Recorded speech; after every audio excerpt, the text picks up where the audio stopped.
Hello students, welcome to SV Union High School and Junior College, Pune.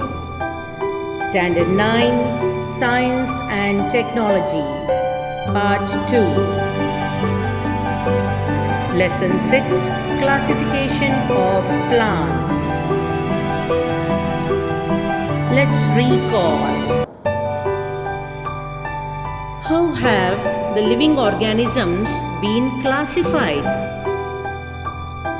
Living organisms are being classified into various groups based on similarities and differences by many biologists.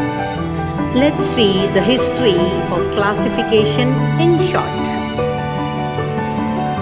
It was Aristotle who classified the organisms based on their habitat into terrestrial, aquatic, aerial, and amphibians.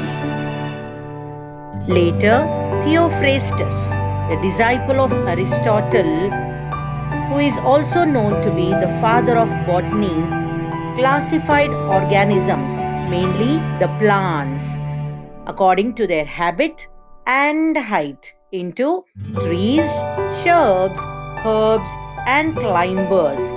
He also classified the plants on the basis of their lifespan into annuals, biennials, and perennials.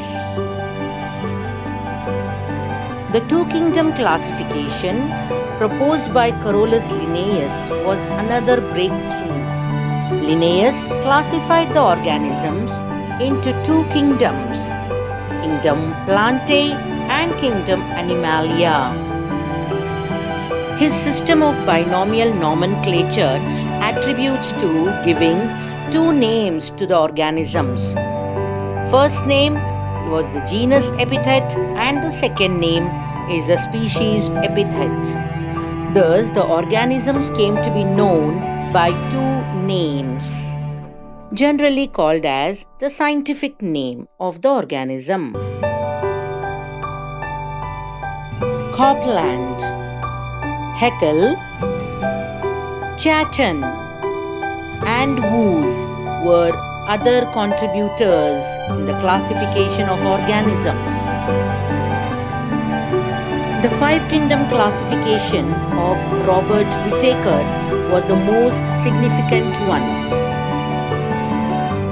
Robert Whittaker classified the organisms into five kingdoms, namely Kingdom Monera, Kingdom Protista, Kingdom Fungi, Kingdom Plantae, and Kingdom Animalia. In 1883, Eichler scientifically classified Kingdom Plantae. Let us see how much diversity is there in this kingdom. Let's see the characteristics of Kingdom Plantae. Plants are living organisms having eukaryotic cells with cell wall. The mode of nutrition in plants is autotrophic, as they can perform photosynthesis with the help of green color pigment called chlorophyll. Plants are the producers of the living world, as they are the main source of food to all other living organisms. Plants are scientifically classified on the basis of certain criteria. So let us see which criteria forms the basis for classification of plants. There are four major criteria that forms the basis for classification of plants. First, the presence or absence of organs like flowers, fruits, and seeds. Second, the presence or absence of separate conducting tissues, that is, the conducting tissues for the conduction of water called xylem, and the conducting tissues for the conduction of food called phloem. Third, whether the seeds are enclosed inside a fruit or not. That is, if the seeds are enclosed inside a fruit, the seeds are called as enclosed seeds. If the seeds are not covered by a fruit, then the seeds are called as naked seeds. Fourth, the number of cotyledons in seeds may differ. That is, the seeds may have either one cotyledon or two cotyledons. Thus, these four criteria form the basis for classification of plants. Kingdom Plantae is classified into two subkingdoms. Number 1, Cryptogamy, and number 2, Phanerogamy, on the basis of presence or absence of flowers.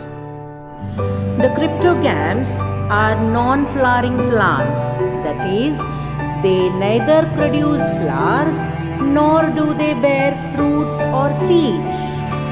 On the other hand, the phanerogams are flowering plants, that is, they produce flowers as well as they bear fruits and seeds. Well, the characteristics of subkingdom cryptogamy are absence of flowers and hence do not bear fruits and seeds.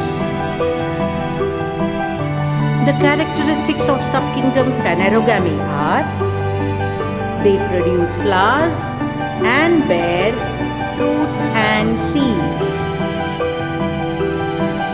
So friends, to summarize, in this video we have seen the history of classification and the basis for classification of plants. Thank you.